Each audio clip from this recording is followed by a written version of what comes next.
आज हम बात करेंगे हाइपर एसिडिटी यानी कि जब गैस आपको बनती है, ज़्यादा एसिड बनता है, उसके बारे में। हाइपर एसिडिटी होती किस वजह से है? वैसे जो आपका स्टमक है उस पर एक लेयर होती है जो डाइजेशन के यूज करते हैं। हाइड्रोक्लोरिक एसिड जो होता है स्टमक के अंदर यानी कि पेट के अंदर जो आपका हाइड्रोक्लोरिक एसिड है वो पाचन में हेल्प करता है, यानी पाचन में सहयोग करता है। अगर उसके रेगुलेशन में इरेगुलर होता है वो, तो आपको हाइपर एसिडिटी आती है, यानी कि बहुत ज्यादा एसिड बनता है, गैस बनती है। वो आपका पीएच मेंटेन करता है ताकि आपका डाइजेशन बिल्कुल सही हो। तो आप खाने को छोटे छोटे पार्टिकल्स, छोटे कणों में करके आपको उन कन्वर्ट करके उसको डाइजेशन में हेल्प करे, यानी पचाने में हेल्प करे आपको। ये तो प्रोसेस हुई नॉर्मल, इसकी जो आपकी प्रोसेस नॉर्मल चलती है डाइजेशन के लिए। आगे हम बात करती है कि आपकी होता किस वजह से हाइपर एसिडिटी। आजकल सभी को प्रॉब्लम है, बहुत कॉमन है, बहुत कॉमन प्रॉब्लम है ये। जो चीज़ मैं बताती हूँ वो बहुत कॉमन समस्या ही लेकर चल रही हूँ मैं आपकी। कोई भी जो भी चीज़ें हैं वो कॉमन ही है हमारे अब तक। किस वजह से होती है? मेनली होती है जैसे आपको स्लीपिंग पैटर्न आपका सही नहीं है, किसी भी टाइम सो रहे हैं, किसी टाइम खा रहे हैं।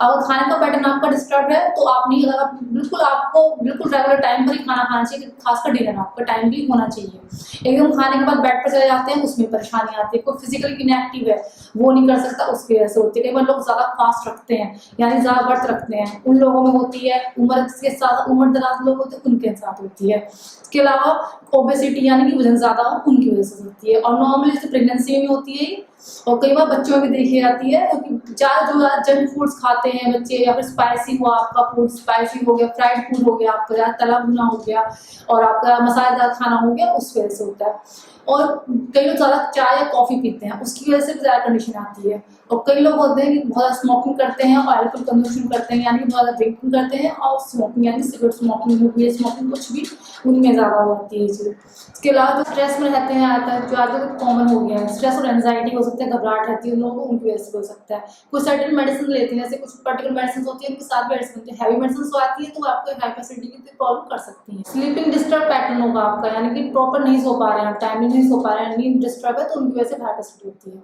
ये तो आपको मैंने कारण बताया इसके क्या कॉजेज हैं, कॉज है उसके। इसके अलावा साइन सिम्टम्स क्या क्या आते हैं? साइन सिम्टम्स आएंगे आपको जैसे कि हार्टबर्न यानी कि बहुत ज़्यादा जलन होगी, गले में ज़्यादा जलन हो रही है आपको बहुत, और नोज़िया वॉमिटिंग हो गई यानी कि चीम चिल्लाना होगा, उल्टी आ सकती है।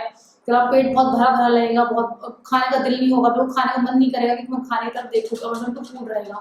इसके अलावा आपको नींद नहीं आएगी ठीक से, कि बहुत ज़्यादा परेशान, तो नींद नहीं आएगी आपको, बेचैनी हो सकती है बहुत ज़्यादा इससे, भूख कम लगेगी आपको, थके हुए महसूस करेंगे आप, उल्टी डकारें आ सकती हैं, गले में इरिटेशन हो सकती है, गले में लगता है कुछ भरा भरा है, इस तरह जब ऐसा रहेगा तो लगेगा गला भरा हुआ है बहुत ज़्यादा मुझे।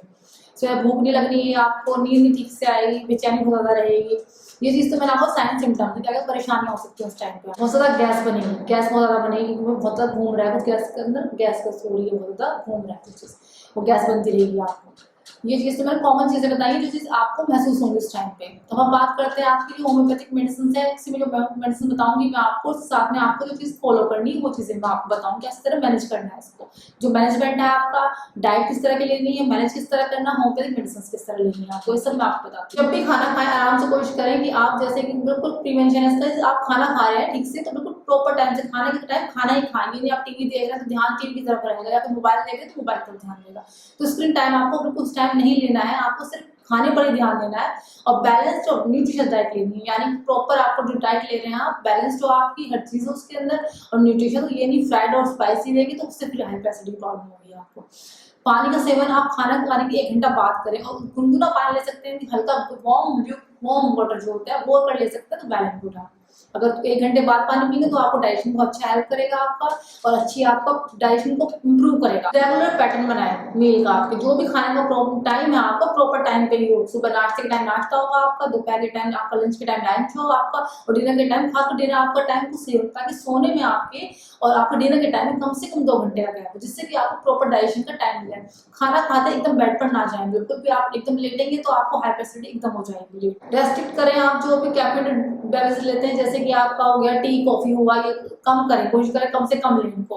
और इसके अलावा जैसे आप स्मोकिंग करते हैं, अल्कोहल लेते हैं, हमेशा आपको कहती हूँ अल्कोहल हुआ आपका और आपकी स्मोकिंग सबसे इंजीरियस है आपकी हेल्थ के लिए, सबसे खतरनाक हर चीज के लिए।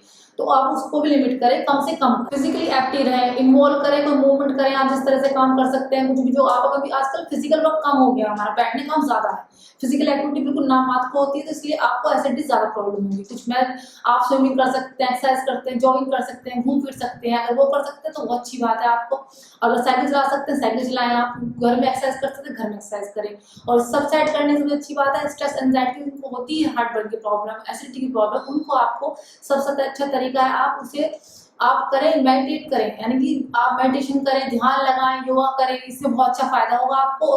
कुछ आपको करने की जरूरत नहीं पड़ेगी, धीरे धीरे सब साइड हो जाएंगे सब प्रॉब्लम। प्रॉपर टाइम रखें अपना नींद का, क्योंकि इस टाइम सोना है हमें, तो सोना है। आपने लेट नाइट शिफ्ट में जो काम करते हैं उनकी मजबूरी है, लेकिन जो आप टाइम से सोएंगे तो आपको पूरी नींद होगी, आपका जीआईटी यानी गैस्ट्रिक सिस्टम भी आपका प्रॉपर काम करेगा, गैस्ट्रोइंटेस्टाइनल सिस्टम जो भी आपका है प्रॉपर सही रहेगा, नींद आपकी सही है, आपको भूख भी ठीक लगेगी, आपका पेट भी सीधा साफ होगा, कॉन्स्टिपेशन नहीं होगा, हाइपरएसिडिटी नहीं होगी। इस तरह से आप फिजिकली फिट रह सकते हैं। जो चीज़ें मैंने आपको बताई आप ये फॉलो करें, और जो मेडिसिन मैं आपको बता रही हूँ साथ में लें तो बहुत आराम मिलेगा आपको और बहुत अच्छा रिलीफ मिलेगा। जो मेडिसिन मैं बताती हूँ आपको अपने पर्सनल एक्सपीरियंस से बताती हूँ, जो मैं अब तक देती आई हूँ अपने पेशेंट्स को, और उनका रिजल्ट बहुत अच्छा आता है और बहुत ही आपको बहुत फायदा होता है। इन सब चीज़ों बहुत ज़्यादा फायदा होगा, बहुत ज़्यादा हेल्पफुल होंगे आपके डाइजेशन को इम्प्रूव करने में, आपको हाइपरएसिडिटी रोकने में। सबसे पहले बात हम करते हैं कार्बोवेट 30। कार्बोवेट 30 जो मैंने बता रही हूँ आपको, आप सुबह दोपहर शाम 3 टाइम लेंगे, टीडीएस में लेंगे आप इसको।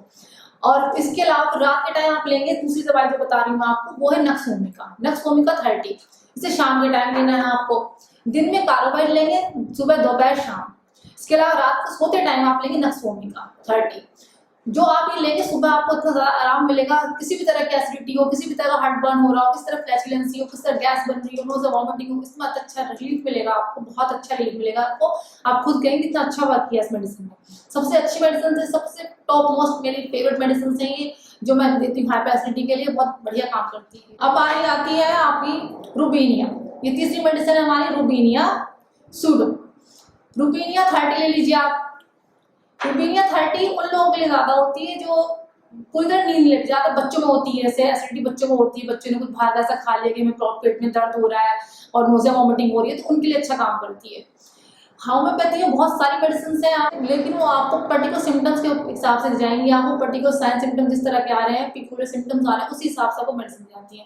रुबीनिया मैंने बताया, रुबीनिया 30 लीजिए। बच्चों में ज्यादा दिक्कत हो रही है उनको, जिनको ज़्यादा डकार है, खट्टी डकार जिनको आती है, रुबीनिया बहुत अच्छा वर्क करती है, उनके लिए बहुत अच्छा काम करिए। 30 टीडीएस में दी सुबह दोपहर शाम। उसी तरह लेनी है ग्लोब्यूल्स से मिलती है, तो ग्लोब्यूल्स में दानों में लीजिए सुबह दोपहर शाम। अगर आपको डेलिशियस में मिलती है, लिक्विड फॉर्म में मिलती है, तो लिक्विड फॉर्म में सुबह दोपहर शाम। ये मेडिसिन मैंने बताया तो टॉप मोस्ट मेडिसिन है ये। इसके अलावा दूसरी मेडिसिन और भी है, जैसे पल्सेटिया 30 हो गई, वो आप ले सकते हैं। जिनको फ्राइड फूड से एलर्जी होती है, फ्राइड फूड खा लेते हैं, अपना ज़्यादा खा लिया हमने, टेस्ट में ज़्यादा खाया गया सब चीज़, उनके लिए बहुत अच्छी वर्क करी पल्सेटिया 30।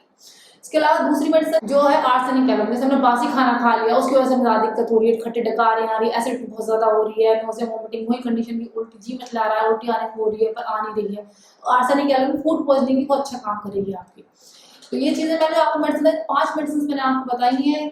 बहुत मेडिसिन है होम्योपैथी में आपकी, लेकिन फिर भी जो मैं आपकी अपने एक्सपीरियंस में यूज़ करी है, मैंने जो अपने अब तक यूज़ कर रही हूँ मैं, तो ये आप भी यूज़ करें, आप इन्हें फ़ायदा होगा, आप इन्हें इस्तेमाल करके देखें कितनी अच्छी है मेडिसिन, आपको बहुत अच्छा रिलीफ देंगी, आपको खुद आपको इतना अच्छा लगेगा हाइपरएसिडिटी की दोबारा दिक्कत नहीं करेगी। रेगुलर लेनी है मेडिसिन आपको, जिस तरह क्विट नहीं करनी बीच में कि हमने रेगुलर नहीं करनी, रेगुलर लीजिए, इनको जरूर फायदा होगा।